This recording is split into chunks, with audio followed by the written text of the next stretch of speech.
guys, Nate Richards here from richardsguitarstudio.com.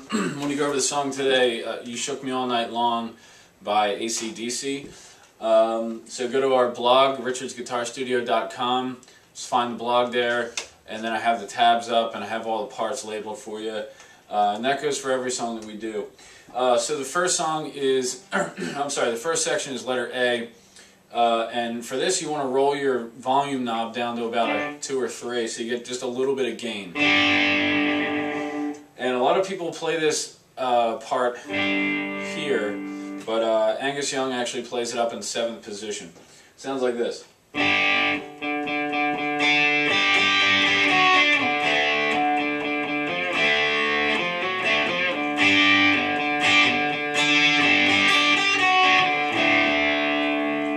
So there's 2 guitars playing there, but this is kind of a combination of both. So here it is a little bit slower.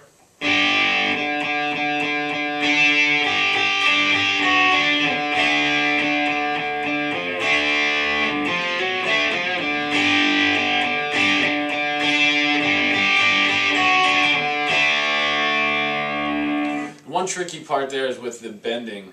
At the end of the first line, I do my 2nd finger, and then a D chord with my 1st and 3rd, hammer on 2nd to 3rd finger, chord with the 1st and 2nd finger, bend with the 3rd finger. So again, from that first bend at the end of the first line, bend with the 2nd finger, chord with 1 and 3,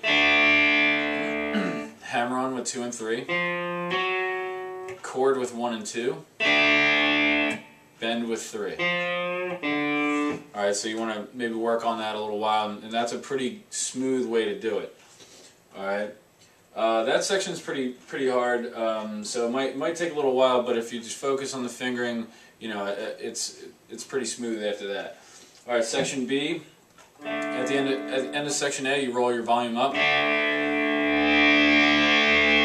and section B.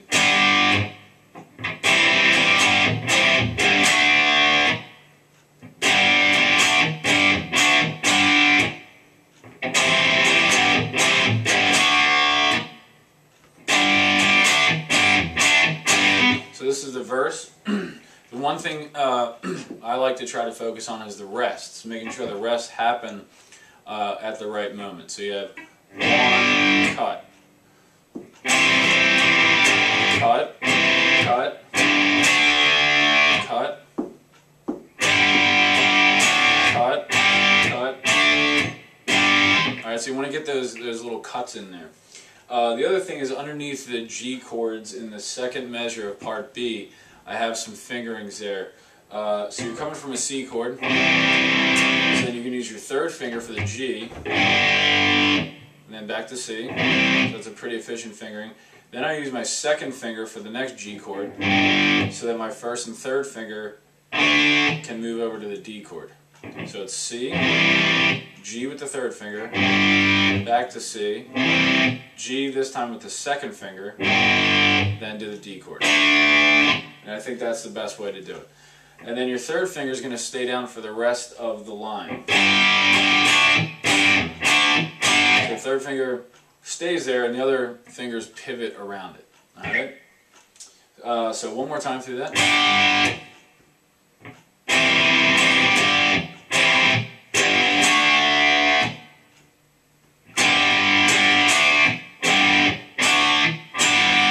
So try to make all those things happen. Letter C is just a transition into the chorus. It sounds like this.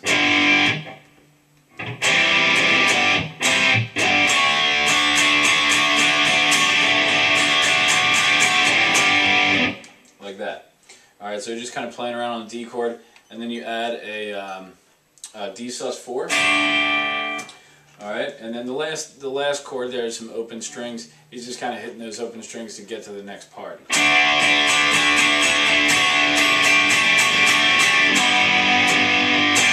Like that. Kind of not even really noticeable in there. Letter D is the chorus. It sounds like this.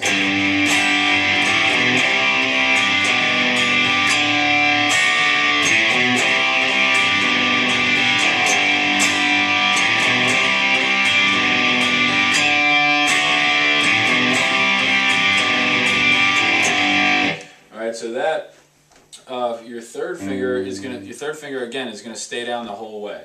So you have G chord, and by the way, all these G chords that have the A string, you know, with nothing on it, the pad of your second finger is dampening that A string.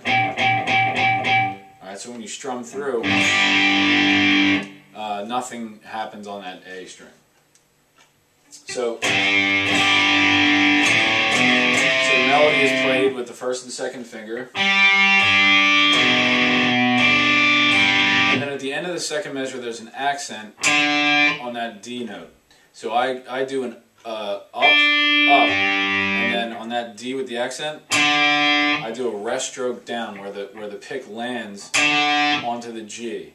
So you kind of cut right into that string and accent that note like this. Like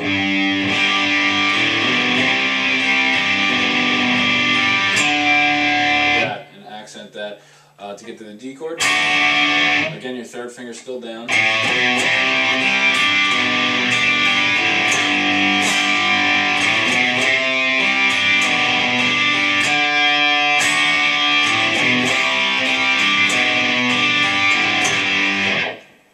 So that's letter D. Letter E is the transition from the second chorus into the solo. And this is the end of that chorus. This is what it sounds like.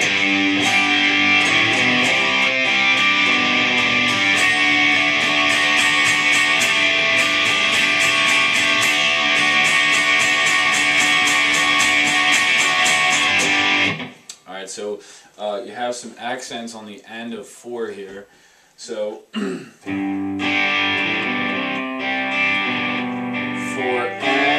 and 2 and 3 and for N and 2 and 3 and for N and 2 and 3 and 4 and 1 and 2 and 3 and 4 and... So you want to get those accents right before beat 1, right before the downbeat. Under the solo is letter F, and you have this kind of choppy little riff with a lot of rests in there. It sounds like this.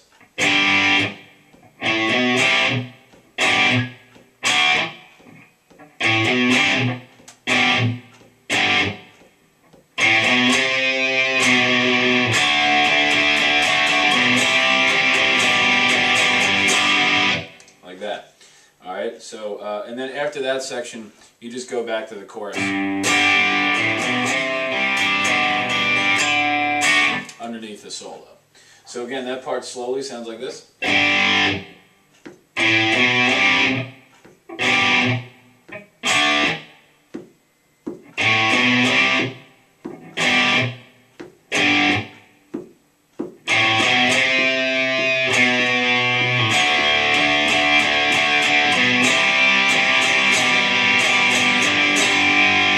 Okay, so the end there, the last G chord sort of anticipates the next part. I'm going to skip the solo. I'll do that in another post. That's one of my favorite solos to play. It's a lot of fun, so we'll definitely put that up in another post. But my philosophy is that you should always learn the entire song rhythm guitar first, learn the whole track so you can play it, and then go back and put in the lead guitar stuff. I just feel like, you know, a lot of times people get hung up on the solo and they never finish the song and they can't play it all the way through. So that's our goal here. So letter H is the end of the final chorus, and it kind of keeps tagging to the end. And it sounds like this.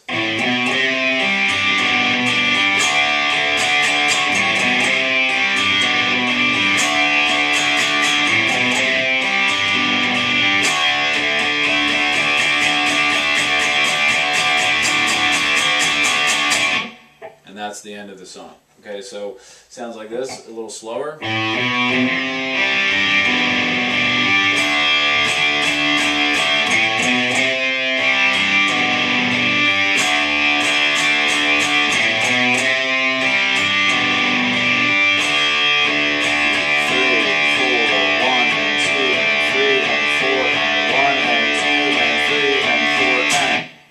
So you finish the song on the end of 4. So there are all the rhythm parts for that song.